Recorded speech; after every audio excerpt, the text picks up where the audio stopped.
नहमदुहु व नसल्ली अला रसूलिहिल करीम। आज का जो सवाल है वो है वज़ू के तरीके के बारे में कि जो मसनून तरीके से वज़ू किया जाता है तो उसका क्या तरीका है।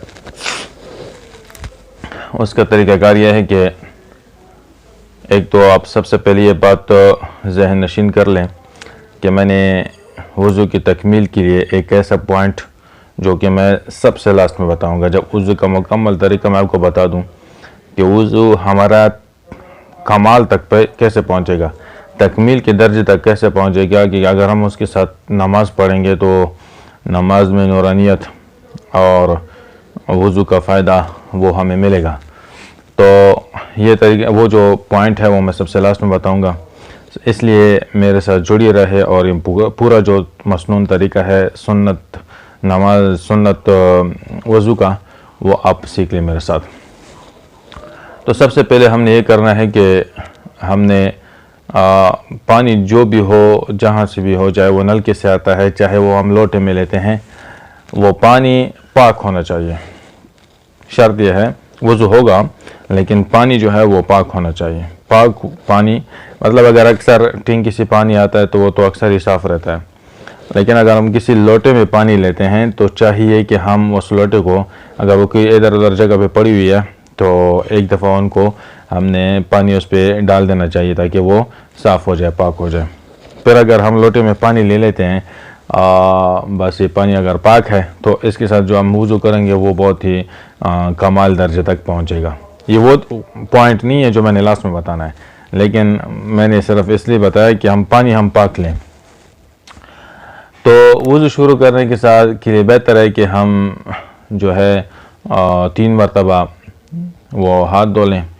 3 मरतबा हाथ धोने के साथ हमने पानी लेना है और मुंह में डालना है।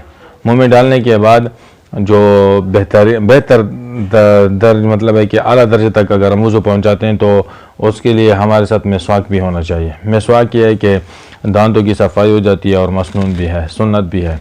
बहुत सारे फ़वाइद हैं, बहुत सारी बीमारियों का जो है इसमें निजात है। तो हम सुन्नत की नियत से अगर हम मिसवाक करेंगे तो उसका फ़ायदा बहुत होगा। बीमारियां तो वैसे भी अल्लाह ताला हमारे अपने फजल से दूर करेगा, लेकिन सुन्नत का भी सवाब मिलेगा, इत्तिबा रसूल भी होगा सल्लल्लाहु अलैहि वसल्लम। तो मिसवाक हम कर लेंगे, ठीक है। मिसवाक करने के बाद हम 3 दफ़ा मुंह में पानी डालेंगे और उस पानी को दोबारा निकालेंगे, मतलब खुली करना। हम 3 मरतबा मुँह की बजाय खुली करेंगे। इसके साथ साथ पानी लेंगे, नाक में डालेंगे, नाक की मुकम्मल अच्छी तरह सफाई करेंगे।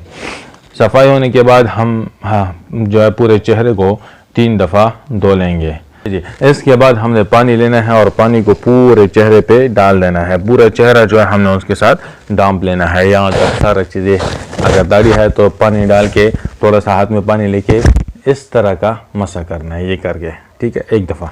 यह हमारा जो है चेहरे का धोना हो गया।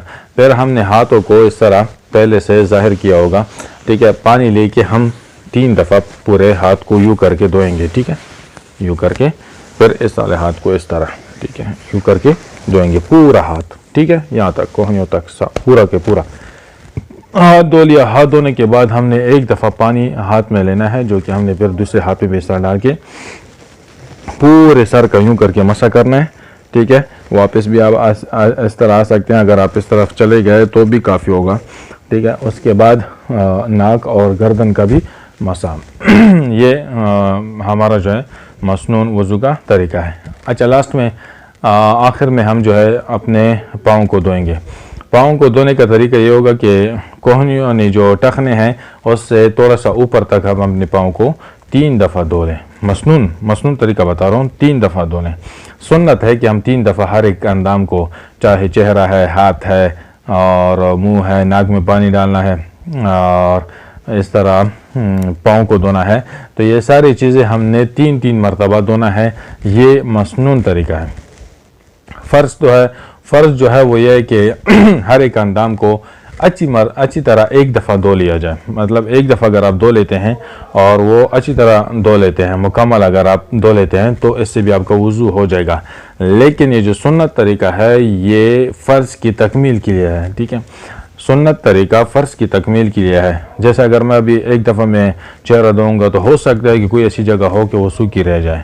अगर उसको मैं दूसरी मरतबा धोता हूँ या तीसरी मरतबा धोता हूँ, सुन्नत का तरीका मुकम्मल करता हूँ, तो इससे फ़ायदा ये होगा कि जो पूरा जो चेहरा है वो किसी जगह पर भी सूखा नहीं रहेगा। अच्छा, अब जो मैं आपको पॉइंट बताने जा रहा हूँ, जो मैंने कहा था पहले शुरू में कि एक पॉइंट मैं बताऊँगा जो हमारे वज़ू को कमाल तक पहुँचाएगा, तकमील तक पहुँचाएगा। तो वो तरीका यह है कि जो भी अंदाम हमने धोना है, हाथ धोने हैं, मुंह की कुली मतलब कर नाक धोने, चेहरा धोना है, ठीक है।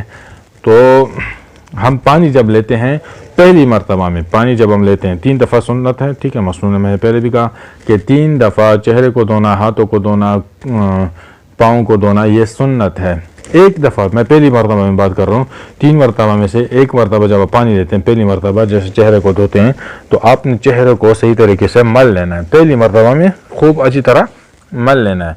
जब आपने खूब अच्छी तरह उसको मल लिया और इस तरह साफ़ कर लिया पूरा, जब आप दूसरी दफ़ा पानी लेते हैं तो आप आराम से डाल देंगे, तीसरी दफ़ा पानी लेते हैं आराम से डाल देंगे, तो आपका चेहरा अच्छी तरह धुल जाएगा और कोई जगह इसमें बाकी खुश्क नहीं रहेगी। इस तरह हाथ की बात करूँ, जैसे ये हाथ है, मैंने पानी लिया, पानी जैसे मैंने डाला तो यूँ करके मैंने छोड़ा नहीं, ठीक है। पानी पहली मरतबा जैसे मैंने लिया यूँ करके डाला तो पूरा हाथ में अच्छी तरह मल लूँ, ठीक है। ये देखिए अच्छी तरह मैं हाथ को यूँ करके ऊपर तक मल लूँ।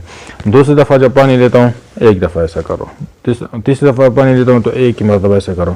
ये वो तरीका है कि इससे हमारा जो वज़ू है वो कमाल तक पहुँचेगा। इस तरह दूसरा हाथ, इस तरह पाँव, जब आप पाँव को धोते हैं तो पाँव को पहली मरतबा में खूब रगड़ें, ठीक है, खूब साफ़ करें, खूब गीला करें। पहली मरतबा में पूरा पाँव जो है वो अपने हाथ के साथ अपने मल लेना है, मतलब उसको डांप लेना है, अच्छा घेर लेना है, पूरा पाँव जो है उसे गीला कर लेना है। दूसरी मरतबा जब पानी डालते हैं तो थोड़ा सा डाल लें, उससे वो काफ़ी हो जाएगा। अगर कोई जगह भी खुश्क रह गई हो तो वह तब पानी खुद ब खुद चला जाएगा। तीसरी मरतबा भी यूँ करके आप डाल दें, सुन्नत पूरा कर लेंगे और साथ में आपका पाँव भी मुकम्मल सही तरीके से धुल जाएगा। तो ये वो तरीका है कि जिससे हमारा जो वज़ू है वो कमाल तक पहुँचेगा। सुन्नत भी पूरी हो गई, फ़र्ज़ भी पूरी हो गई। अब नमाज जो हम इससे पढ़ेंगे तो उसका भी हमारी जो नूरानियत है और जो फ़ायदा है वो भी हमें कमाल तक पहुंचाएगा, मतलब उसका सवाब भी पूरा मुकम्मल हमें मिलेगा। मतलब नमाज भी होगी और सारे, और इसके साथ साथ अगर आप दूसरी नमाज, तीसरी नमाज जो भी आप पढ़ते हैं, मतलब जो वक़्त तक आपका वज़ू रहता है, आप इसकी नमाज़ पढ़ भी सकते हैं और आपका दिल भी मुतमईन होगा। तो आपने वज़ू करना है। लोग वज़ू से जान छुड़ाते हैं, तेज़ी से कर लेते हैं, कोई जगह खुश्क रह गई तो रह गई, अगर धुल गई तो धुल गई, नहीं ऐसा नहीं होगा। नमाज़ पढ़नी है इस वज़ू के साथ, और वो नमाज जो है हमारे ऊपर फ़र्ज़ है। अगर हम नमाज भी पढ़ेंगे और ऐसे वज़ू के साथ पढ़ेंगे जो हमारा वज़ू उसके साथ शायद कोई जगह खुश्क रह गई हो तो वज़ू तो नहीं हुआ। तो फ़र्ज़ जगह पे अगर कोई जगह खुश्क रह गई हो तो आपका वज़ू जब नहीं होता, तो आप नमाज़ पढ़ते हैं तो एक नहीं 1000 तो पढ़ें, फ़ायदा कोई नहीं, ठीक है। तो इसलिए अल्लाह को राज़ी करना है और अल्लाह की रज़ा के लिए अगर हम कोई अमल करते हैं तो उस अमल को हमने कमाल तक पहुंचाना है। इसके लिए हमें इसको सीखना होगा। सीखना ये है कि अगर आप सही तरीके से वज़ू करेंगे, जो तरीका मैंने आपको बताया, इसके अलावा आप ख़ुद किताब या किसी आलिम के साथ बैठ जाएं, उनसे भी सुन लें, या इस जो तरीका जो मैंने बताया इसको भी फॉलो करें, तो इंशाअल्लाह बहुत फ़ायदा होगा।